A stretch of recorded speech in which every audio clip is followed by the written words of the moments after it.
तो तो हेलो दोस्तों, मेरा नाम है सोहम और आप देख रहे सोहम गेम और एफएफ। तो चलिए शुरू करते हैं। बस आज हम देखने वाले भूत की कहानी। तो चलो, हॉरर को जाके सब्सक्राइब कर देना। चित्तौड़गढ़ की पुरानी लाइब्रेरी में कई पुरानी किताबें हैं जिनका ऐतिहासिक महत्व है, लेकिन इस लाइब्रेरी में एक ऐसी किताब है जिसके नाम लेने से भी यहाँ के लाइब्रेरियन डरते हैं। उस किताब को यहाँ रखा ही क्यों है? माना जाता है कि वो किताब लिखने वाला लेखक लिखते लिखते मर गया और फिर उसके भूत ने वो किताब पूरी की। बाप रे, ऐसी भयानक किताब को नष्ट क्यों नहीं कर देते? बहुत कोशिश की गई। कुछ साल पहले इस लाइब्रेरी में एक लाइब्रेरियन था मनीष। मनीष को उसके सीनियर से उस किताब के बारे में बताया था। मनीष, कुछ भी हो जाए, तुम किसी भी इंसान को उस भूतिया किताब के नजदीक मत आने देना। पर ऐसा क्या है उस किताब में सर? क्या है ये मुझे भी नहीं पता, लेकिन आज तक जिसने भी उस किताब को छुआ है वो गायब हो गया है। इसीलिए सावधान रहना, उस भूतिया किताब के आसपास भी कोई ना भटके। शुरू में तो मनीष उस भूतिया किताब से दूर ही रहता था, लेकिन अचानक उसे लगा कि वो किताब उसे अपनी ओर बुला रही है। मनीष, यहाँ आओ, मुझे खोलो। मनीष, मुझे खोलो। मनीष को लगा कि ये उसका वहम है, इसलिए वो आवाज को इग्नोर करके अपने काम में जुट जाया करता था। धीरे धीरे ये आवाजें बढ़ती जा रही थी। अब जब भी मनीष लाइब्रेरी में अकेले घूमता, उसे वो आवाज सुनाई देती। मनीष, यहाँ आओ, मुझे खोलो। मनीष, मुझे खोलो। धीरे धीरे मनीष इस आवाज से परेशान हो गया। रात को जब वो अपने घर पर सोया करता, तब भी उसे ऐसा लगता कि वो किताब उसे बुला रही है। मनीष, यहाँ आओ, मुझे खोलो। मनीष, मुझे खोलो। ये सब क्या होता है? मुझे ये आवाज बार बार क्यों सुनाई दे रही है? वो किताब मुझे क्यों बुला रही है? आखिर क्या है उस किताब में? अगर मैं उस किताब को खोलूंगा तो क्या होगा? अपने भाई के साथ वीडियो बना। मनीष के दिमाग में किताब खोलने की बात घूमने लगी। अगले दिन जब मनीष लाइब्रेरी पहुंचा तो उसे फिर मनीष, यहाँ आओ, मुझे खोलो। मनीष, मुझे खोलो। मनीष को डर तो लग रहा था, लेकिन उसने मन बना लिया था। आज रात को जब सब सो चुके होंगे, तब मैं वो किताब खोलूंगा और पढ़ूंगा। और शाम को 6 बजे मनीष ने लाइब्रेरी बंद की और खुद अंदर अकेला था। वो रिस्ट्रिक्टेड बुक के पास गया। रिस्ट्रिक्टेड जोन में एक कांच के डिब्बे के अंदर एक बुक रखी थी। यही है वो भूतिया किताब। हाँ मनीष, आखिर तुम आ गए। मुझे खोलो मनीष, मुझे खोलो। मनीष अकेला नहीं था, डरा हुआ कई और लोग, लेकिन फिर भी उसने इस किताब में किताब खोल ली। किताब खोलते ही लाइब्रेरी की लाइट्स ऑन ऑफ होने लगी। ये क्या हो रहा है? जोर जोर से आंधी चलने लगी और देखते ही देखते मनीष उस किताब में समा गया। बस इतना ही सीसीटीवी कैमरा में कैप्चर हुआ। मनीष कहाँ गया, उसका क्या हुआ, किसी को नहीं पता। मनीष के घर वालों ने पूछा नहीं उस बारे में? उन्हें ये बता दिया गया कि मनीष लाइब्रेरी से घर के लिए निकल गया था और पुलिस ने भी ऐसी ही कंप्लेंट। बेचारा मनीष अकेला नहीं था, कई और लोग भी उसकी तरह इस किताब में समा गए। और लोग भी? हाँ, एक लता नाम की लड़की आती थी। वो IAS की तैयारी कर रही थी, इसीलिए वो घंटों लाइब्रेरी में किताबें पढ़ती रहती थी। एक शाम जब वो अकेले किताब पढ़ रही थी, तो उसे भी किताब की आवाज आई। यहाँ आओ, मुझे खोलो मनीष, मुझे खोलो। लता परेशान होकर यहाँ वहाँ देखने लगी। उसे समझ नहीं आ रहा था कि उसे आवाज कहाँ से आ रही थी। फिर कुछ देर बाद, मनीष, यहाँ आओ, मुझे खोलो। मनीष, मुझे खोलो। नहीं लता, तुम मत आना, ये धोखा है। तुम भी मेरी तरह तरह फंस जाओगी। चली जाओ, तुम मत आना। मनीष, यहाँ आओ, मुझे खोलो मनीष, मुझे खोलो। लता को किताब और मनीष दोनों की आवाजें सुनाई दे रही थी। वो परेशान हो गई और अपने घर चली गई।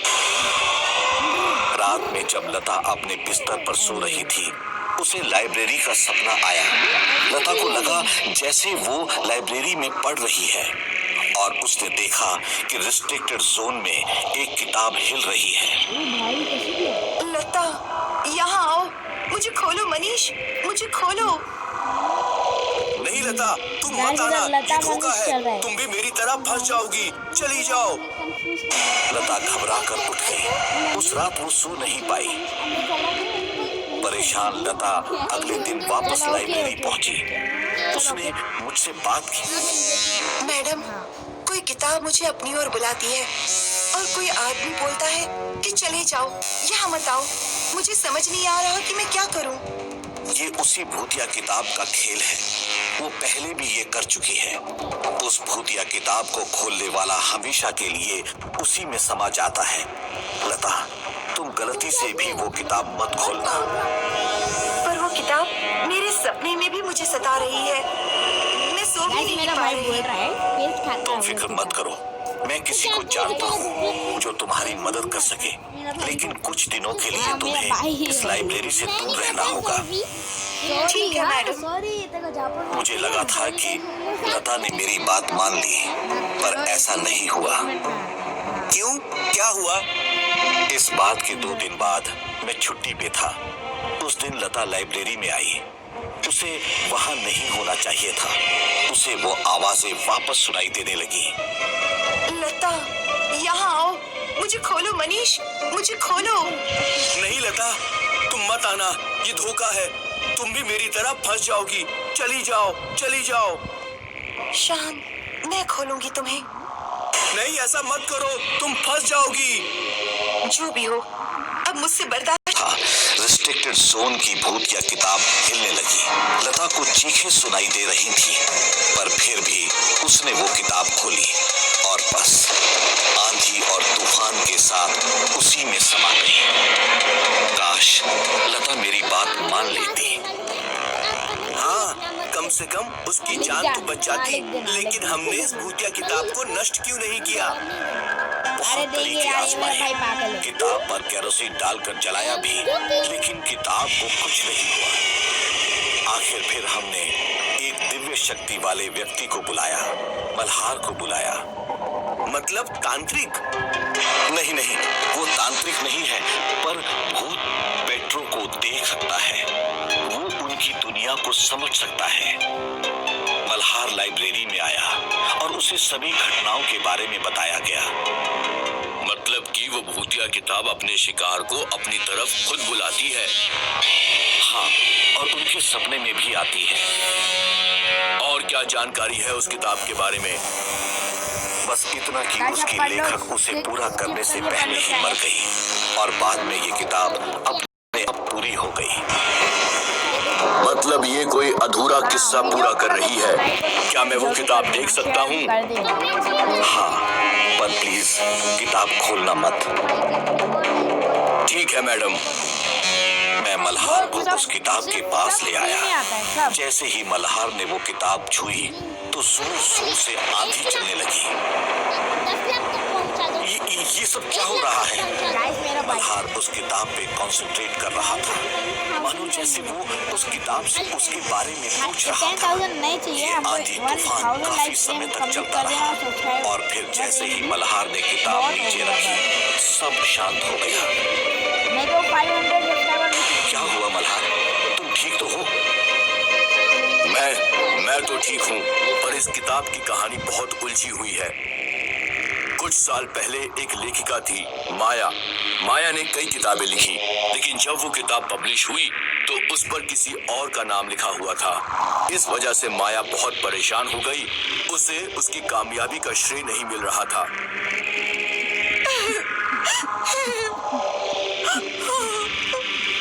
अपने करियर का सोच कर माया हमेशा रोया करती थी।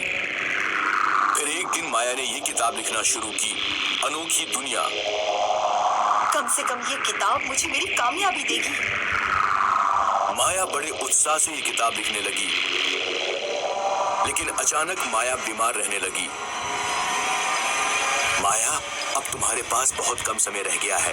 तुम्हें कैंसर है लास्ट स्टेज का। ये सुनकर माया दुखी हो गई, लेकिन उसने सोचा कि वो किताब जरूर पूरा करेगी। लेकिन किताब पूरी करने से पहले माया चल बसी, क्योंकि माया की इच्छा थी कि वो किताब पूरी करे। इसीलिए उसकी आत्मा लौट आई और उसने ये किताब पूरी की। लेकिन ये कोई आम किताब नहीं है। अनोखी दुनिया एक अनोखी किताब है, जिसे पढ़ने वाला इस किताब की अनोखी दुनिया में कैद हो जाता है, जहां माया अब भी जिंदा है। मतलब मनीष और लता भी वही कैद हैं।